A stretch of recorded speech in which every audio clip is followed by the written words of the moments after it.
Let me tell you something strange about silence in the digital age. We live in a world where almost everything is shared. Birthdays, coffee cups, sunsets, laughter, even pain carefully dressed up with filters.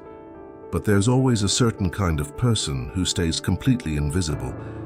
They scroll quietly, observe deeply, but rarely, if ever, post anything. You might know someone like that. Maybe you are someone like that. And the question always lingers in people's minds. Why?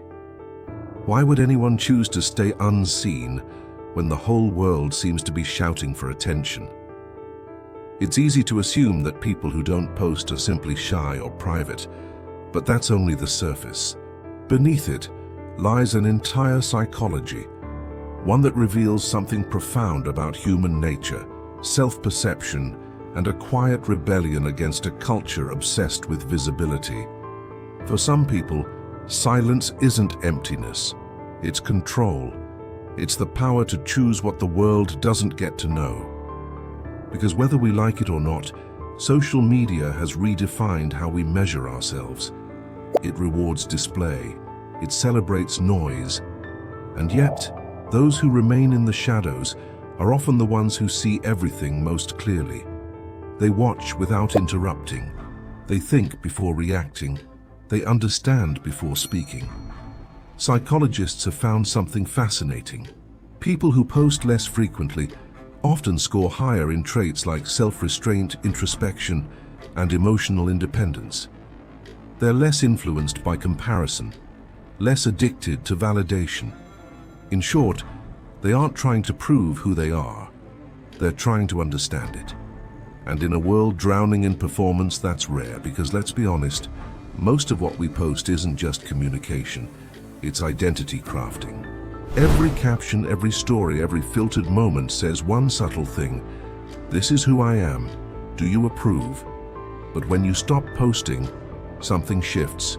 You start detaching your worth from digital applause. You stop thinking in captions. You start living for yourself again, not for the lens. That's the quiet psychology behind those who disappear from the feed. They crave authenticity in a space that feels staged. They don't hate social media. They just can't find themselves in it anymore. It's not rejection, it's protection. They're not avoiding the world, they're preserving what's real. Because when you've seen how easily perception can be manipulated, you start valuing what can't be posted. Silence, depth, imperfection, truth.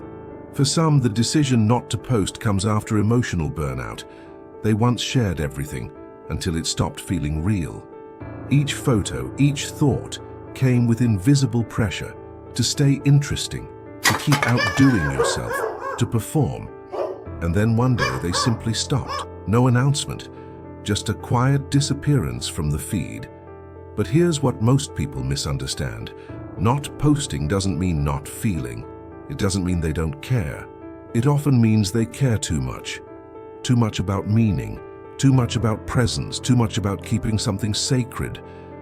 There is a concept in psychology called psychological ownership, the feeling that something deeply belongs to you, a memory, a thought, an experience. And when you post it, that ownership fades. The moment becomes public property, open to judgment, distortion, and misunderstanding. So people who don't post are often protecting that sense of ownership over their own lives. They keep their memories untouched, their joy unmeasured, their pain unseen. And maybe that's not withdrawal. Maybe it's freedom. Think about it. When was the last time you experienced something meaningful and didn't feel the urge to share it? When was the last time you laughed, cried, or succeeded and didn't immediately think, this would make a great post? That reflex, that need to display, isn't natural. It's trained. Years of likes, shares, and dopamine loops have rewired our brains to mistake validation for value. So when someone steps away from that system, it's not apathy, it's awareness. They're choosing to heal.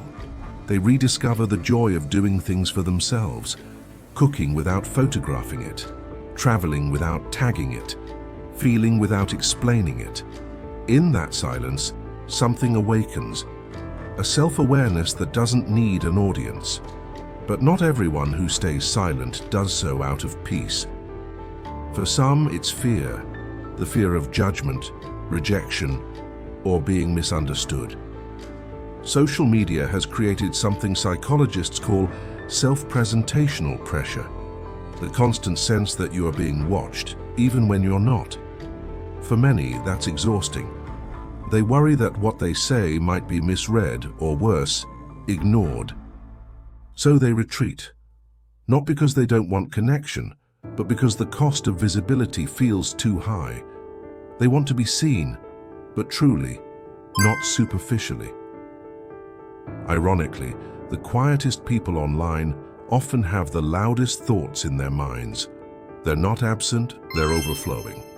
They just choose stillness instead of spectacle. There's something deeply philosophical about that kind of silence. In a world that screams, "Look at me," choosing invisibility becomes an act of defiance. It says, "I exist beyond your perception."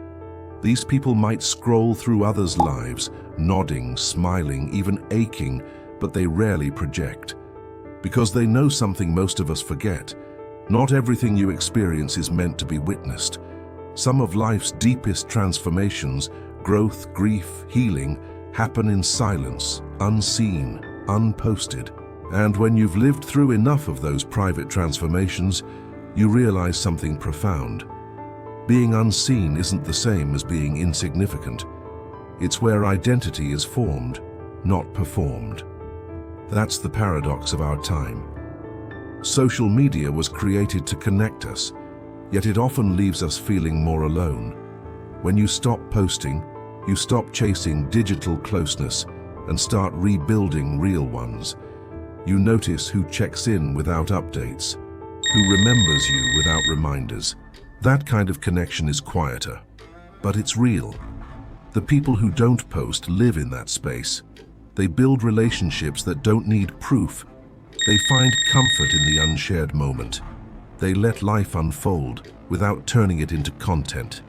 And maybe that's the true mark of confidence, knowing who you are even when nobody's watching. They don't need an audience to validate their existence.